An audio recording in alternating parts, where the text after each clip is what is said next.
Hey everybody, I'm ATB and you're watching Toasted.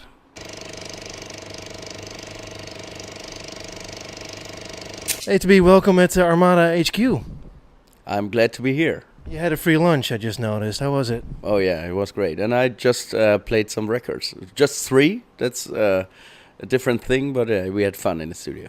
A new album coming out next, April 21st. Last album 2014, top of my mind. Took you 3 years to release this one. Yeah, very long time. Normally it's like 1.5 or 2 years, but this time some things happened in between it, and I needed a little bit more time for being creative. But in the end, I found my ways, and I think the result is great. I at least I like it now, and I hope the people out there like it as well. I only heard one track. We'll talk about that later. Yeah. It is right now, of course, not normal to release an album, and you are immediately releasing a double vinyl, double CD, which is quite an effort. Well, why did you do? Why did you decide to do this? I want to show the whole full horizon of what I'm doing.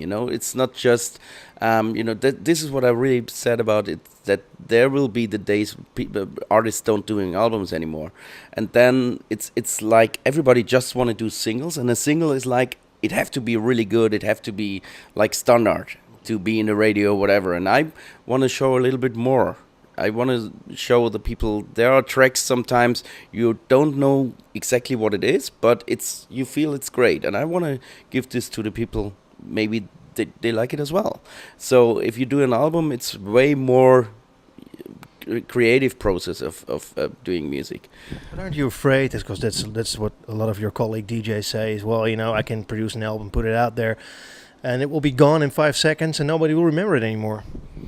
I think when you work for fans, it's different, because these people are taking the time to listen to all this stuff, and I'm also doing 2 CDs. The second CD is way more ambient stuff, so it's way different to the stuff on a CD one. So I'm pretty sure people listen to the stuff, and of course there will be a lot of people just listen to the single what's out right now, but the people who are taking care about the music, they listen to the full album. You were, of course, discussing all private stuff while you were having your nice lunch here. We couldn't help overhearing it while building the set.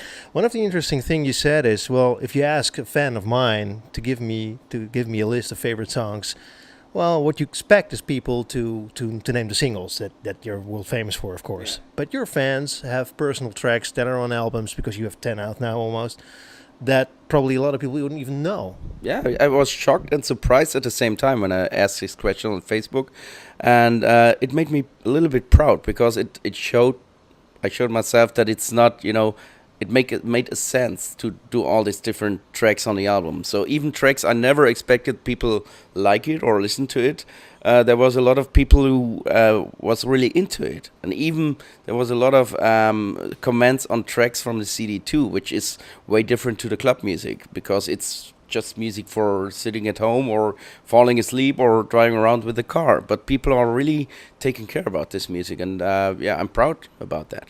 You have a couple of radio hits, of course, massive radio hits. You made them probably, more in the beginning of your career. Did you deliberately focus more on dance music and leave the radio for what it is, or did you just, maybe you didn't have any inspiration anymore? Actually, I don't think about where the music get placed in the end, because if you listen to my music carefully, you hear that it's not made for other DJs, it's not really made for the radios, it's not made for whatever.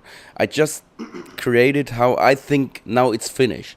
Of course, sometimes we focus on just make it 350, so it can be maybe played in a radio, but I don't care where it's in the end played. So, and I don't know why. It's not even made for the DJs.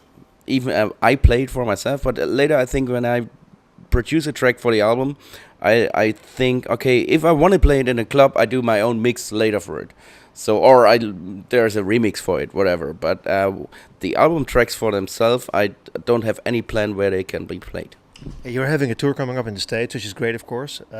Listening to what you said just now, does it mean that what you're going to play live now is going to be next? Is it going to be a next live, or are you going to mix in older tracks as well?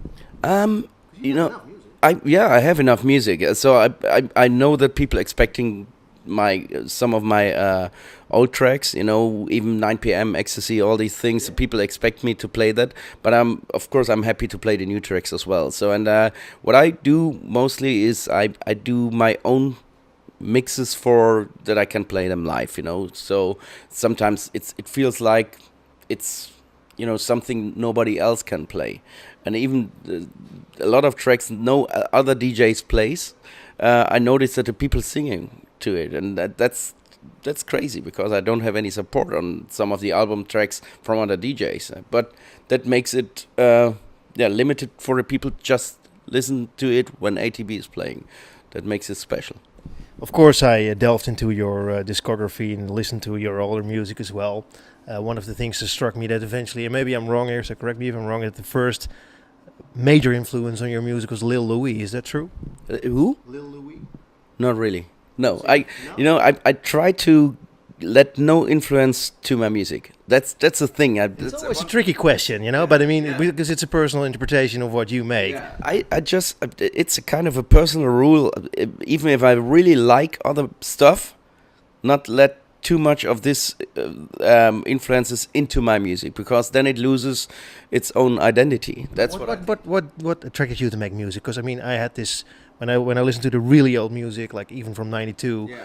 It was like, wow, you must have been struck by something like the old house, or maybe even disco. It was a mixture. When you, as you know, I'm really into ambient music, and I always wanted to do. At these times I listened to Enigma and Jean-Michel Jarre, and I loved this kind of ambient tracks. But this was the time I started to go into clubs, and I started to get attracted to the dance beats. And what I tried to mix is the ambient sounds with the dance beats. And so I would say I was influenced by this ambient stuff, but I was young. I never danced, but I loved to stand by the dance floor and watch the people. And so it was a mixture out of these both things. But later I always thought, okay, I want to have my own style. I want to have my own signature. So don't get influenced by other music. That's always what I always think. So you were hinting on more ambient music already. So does it mean that the album is basically possible to split it in two, an ambient part and a trance part? Yeah, I always do it like this, because otherwise it doesn't make any sense for myself. To have to get into a dance flu. You listen to it and then there is an ambient track. Doesn't fit. I want to have it very clearly on the album that you put in CD2 for the people who buy CDs, and exactly that you are getting in a smooth mood right now, and that's a good thing for me. You only heard one track of the album. There's only one track available. Really? Yeah, well, that's why I'm asking all the questions about the album. No, that's bad. I want to have the album. Yeah, I can't help you with how the music is sounding. I worked with a lot of interesting people, and some of the voices we don't know.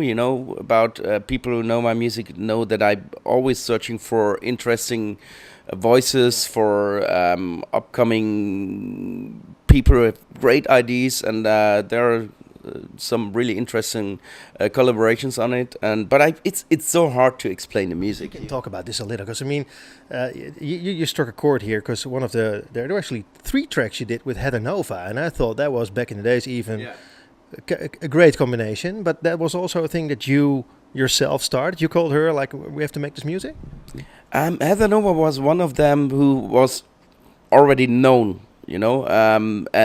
but normally I'm looking for voices nobody know. And even on this album, I worked with Mike Schmidt, Jan Löchel. We already know him from older albums. I worked also not just in voices. I did some production collaborations, like with Mayan. I really love his stuff. I love to play it. And then Andrew Riel, it was more the production stuff. But that makes it colorful. That's what I think. But one of my most favorite voices on the planet, Sean Ryan, is again on the album, and I make an own cover from the last album, When It Ends, It Starts Again, I did an ambient cover on the CD too now from this track because I love it so much. So there's a lot of interesting stuff on it. 20 years of music. Looking back, what were the biggest changes for you? Because the whole industry changed, of course, massively. I mean, the way music is being consumed, the way music is being produced. But what was for you in these 20 years a couple of massive changes?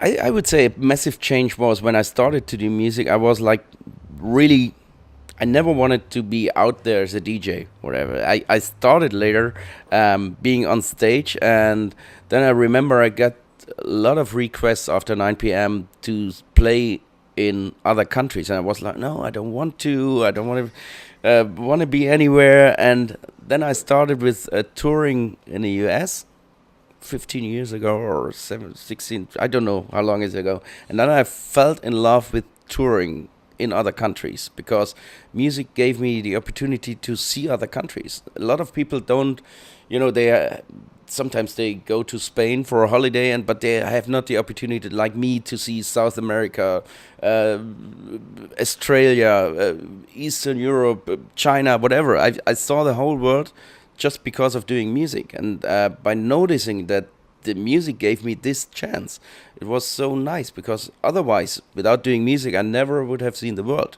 And music gave me this opportunity, and this was one of the biggest changes for myself. And on the other way, being globally and seeing all these different cultures and different music gave me a lot of input to my music as well. So it was a give and take. So in the meantime, I have a good balance between traveling and being in the studio, and I try to get all the influences from the travels back into the music. So it's a really good balance between all these things. And so you became a global citizen, basically.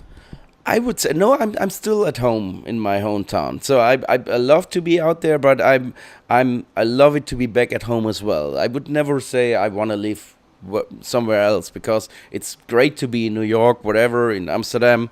It's great to see the different cities and countries, but I'm always happy as well when I'm back home.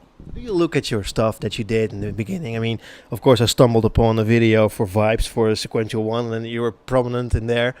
And you're smiling, made me smile as well. I was like, man, you were like so fucking young. Yeah, I'm still young. Come on. Can you imagine how young you were then, 20 years ago?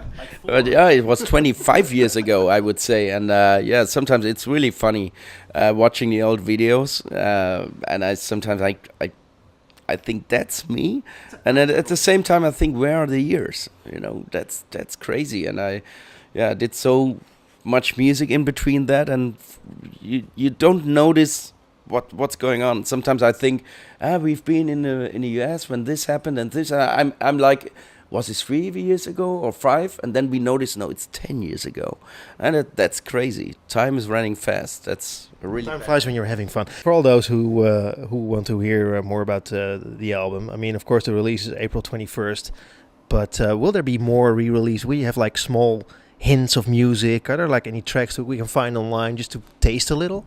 Yes, we will have a taste. We do a mini mix before. We always do it. You can watch it on my Facebook or YouTube, where we can listen to all the tracks, 20-30 seconds, all the tracks from the album. And we have this pre-release with Andrew Riel. There will be another single coming out at the same time with the album. So there will be a lot of stuff to listen to very soon. Hey, of course, you're talking about Connected. One more question before we have to leave. What I love about the track is it starts and then you get this like minimal part. Yeah. Which surprised me, actually. The surprising thing is that I would say everybody thinks, because we work together, that I made the piano and Andrew did this minimal thing. But it's the other way around. He sent me the piano and I said, okay, now we do it the other way around. And I did the drop thing and the minimal things because I love to do it as well. I'm really open to do different things. And I think the result of this track it's really great. It's good, even if there are no vocals, it stays in your head. The melody is so strong and I love it. It's fun. It's a really fun track. Thanks so much for your time. Thank you so much.